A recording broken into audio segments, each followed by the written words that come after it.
तीन पक्ष एकमेकांशी बोलतायत,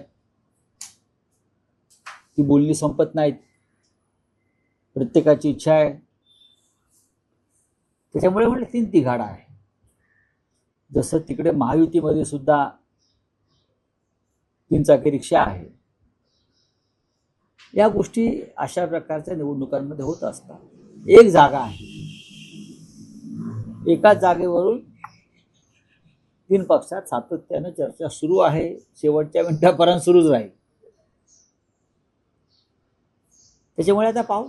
पण इच्छुकांची संख्या वाढतीये, इच्छुकांची संख्या वाढत जाते, यादी मोठी होत जाते आणि जसे दिवस वाढतायत, जवळ येते, अर्ज भरायची वेळ आणखी वाढत जात आहे. तर यामध्ये काय मार्ग काय? बघा, काँग्रेस पक्षामध्ये कोण इच्छुक आहे मला माहित नाही. त्यांचे रिटायर होतात रजनीताई पाटील. राष्ट्रवादी काँग्रेस पक्षामध्ये फक्त शरद पवार आहेत, तिथे दुसरं कोण इच्छुक असणार. आमच्या पक्षामध्ये प्रियंका चतुर्वेदी निवृत्त होत आहेत. इतर काही एक दोन लोकांनी इच्छा व्यक्त केलेली आहे उद्धवजींना भेटून. तर मला वाटतं राजन विचारे आहेत, विनायक राऊतांचं नाव मी ऐकलं.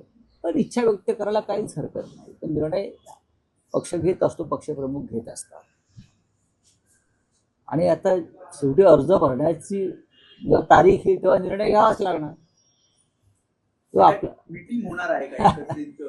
सध्या आपण कोणत्या युगात आहोत? आपण इंटरनेटच्या युगात आहोत. मिटिंगा या झूमवर होत असतात.